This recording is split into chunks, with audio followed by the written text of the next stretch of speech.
I maintain that no team will ever blow a 3-0 lead unless there is some insane, never-before-seen circumstances like the whole starting lineup getting injured. Oh, okay, so that's a pretty good prediction. Let's see when this...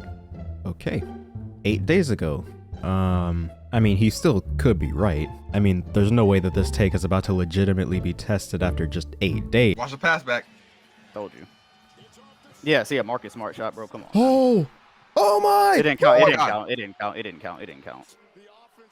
Oh my He god! got an Oh my offensive- god! Oh my god! Oh my god! He got an open time! Holy sh! Holy sh! No way! No way! No way! Oh my god!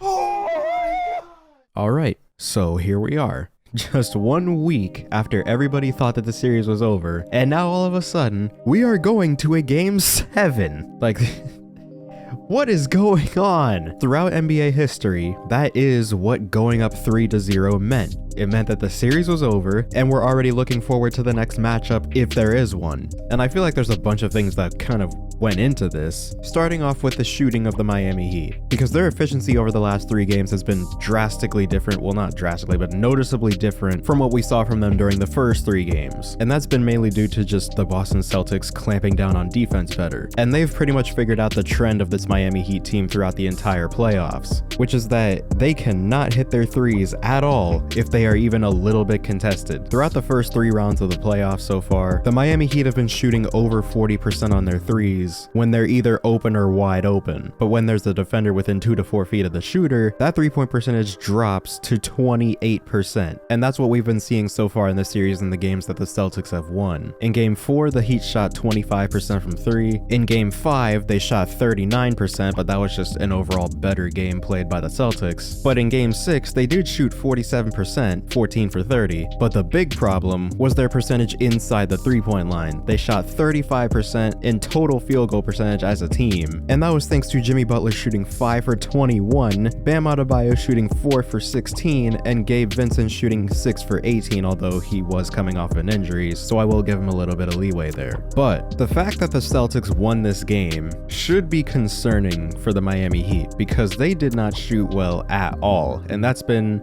the key to their other 2 wins. They shot 20% from 3 in this game, and it was the players that contributed to that percentage that makes this so crazy. Jaylen Brown 0 for 4, Jason Tatum 0 for 8, Al Horford 0 for 2, Grant Williams 0 for 3. Now, Grant Williams and Al Horford, you don't really expect 3-point makes out of them anyway at this point, but Jason Tatum and Jaylen Brown combining for 0 for 12 from 3, and you still win that game is definitely noteworthy, because really everything else was pretty much equal. The free throw discrepancy was 5, the rebounds were exactly the same, 47 to 47, and the fouls were close to the same, although the officiating was terrible on both sides the entire game, which we will get to. But you have this game in which the Celtics showed their inconsistency once again, with just allowing teams to go on runs to get back into the game, which happened again late, but that was also largely due to Jimmy Butler, who realized that he was struggling, and instead of trying to chuck up more shots, he got to the free throw line more late in the game. So then you have a bunch of free throws, which leads to a step back corner 3 against Marcus Smart to cut the lead to 4. And then you have the Celtics just doing Celtics things towards the end of the game, going too fast, forcing up shots. Jaylen Brown was doing that again. Although he did have a decent game today, he still forced up shots towards the end of the game. You had a Jason Tatum carry. You had a Marcus Smart travel because he left his feet throwing a pass, which is something that you never do. But overall, this entire game still felt like it was Boston's to lose. And sure enough, they almost did, because of the entire last minute of the game. Throughout the last run, where the Heat came back from down 10 with 4 minutes left, I was once again watching the game with Dom2K on playback, and he kept saying that this was the same feeling that he had during Game 7 last year, where the Celtics were up, and then the Heat made a huge run in the last few minutes, but of course, Celtics lost because Jimmy Butler missed a 3, and he was again saying that this felt the same. And for a while, it definitely looked like something similar was about to manifest, only with a different outcome. Because with Duncan Robinson missing 2 straight wide open threes, the Heat found themselves down 2 on the last possession, and Jimmy Butler ends up drawing a 3-point shooting foul on Al Horford and hits all 3 free throws. One thing to always remember about this sport is that the basketball gods are cruel and they will always come to collect. And that's what we thought this was, the 3 points from Jimmy Butler that he failed to score last season. And then from there, you have this play. It's off to Smart for the 7th game. You have to protect the offensive rebounding. Oh, he got rid of it. That's a Celtic win, and we're going to Game 7. The Celtics are going to win. There's a Game 7 back in Boston. And I'm sure a bunch of people thought that the Celtics were about to mess this up royally somehow. And I mean, they sort of did, but at the end of the day, you might just have to live with Marcus Smart taking the shot. But then Derrick White saves the day and saves the season. Now, there are multiple problems with what just happened. For starters, you have the problem of the Miami Heat not guarding the inbounder, which is a mistake that I wouldn't really expect a team like this coached by Eric Spoelstra to make. But at the end of the day, the main thing that you might be worried about on this play is Derrick White getting the ball back for a 3-point attempt or a mid-range or something along those lines. But you still need to box him out. Like, the fact that nobody knows where this dude is at the second he throws the ball in is a problem. And of course, that's what leads to the series now being tied instead of the Miami Heat becoming the second 8 seed to make the NBA Finals. So that's problem number 1. Problem number 2, and the one that is going to be talked about for a long time if this series closes out the way that it has the possibility to, is the fact that this Jimmy Butler foul, one,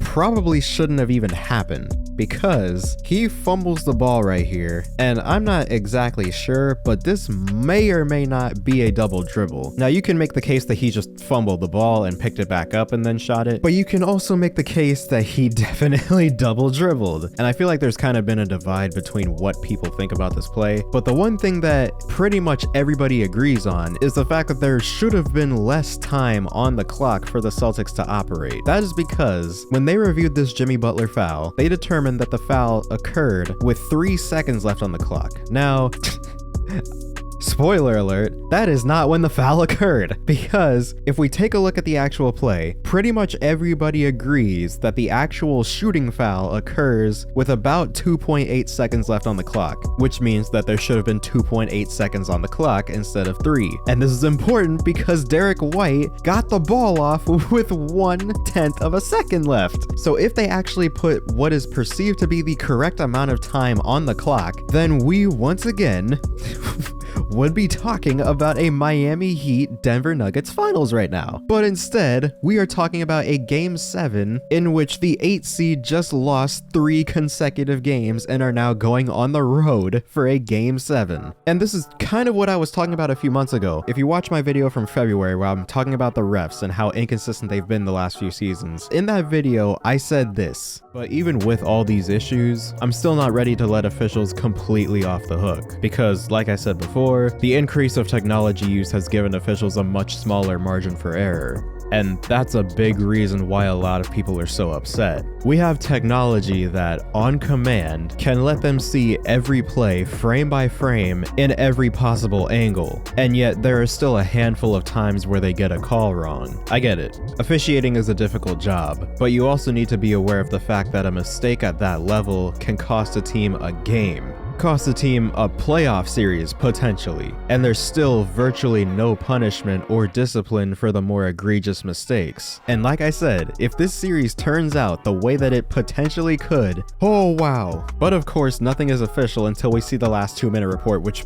by the way, that last 2-minute report dropping is going to be generational. It probably already has by the time you're seeing this video, and so we will see. With all that being said, we move on to Game 7, the 2 great greatest words in sports. Now, this is interesting because this is uncharted territory. There have been 3 other times where a team came back from down 3-0 to force a game 7. When you take a look at those 3 other games, all of those game 7s were on the home court of the team that was up 3-0. This game 7 is on the road. Now, I don't think that the Celtics are just going to go in there and blow them out. I feel like it's going to be drastically different from the game 7 that they played against the Sixers, where, I mean, throughout the last, I would say 6 minutes or so of game 6, you could already tell that the Celtics were going to win the series probably. And in game 7, they confirmed that as the Sixers just completely collapsed, much in the same way that they did towards the end of game 6. However, Miami showed that they're still gonna fight, and that was evident by the way that they played towards the end of game 6. I feel like it's gonna be another one of these insane games where nobody knows what's gonna happen. In terms of who's gonna win, I have absolutely no idea. You have this Heat team that you know are extremely good in situations like this, although they haven't really shown it in games 4 or 5, but they showed fight again in game 6. So the urgency is there, but you also have the Celtics team that is now, I believe this is Jaylen Brown's 7th game 7 in his career already, and he's 26 years old. You have Jason Tatum, who's also played in a bunch of game 7s. There's so much experience in this one game. You can't really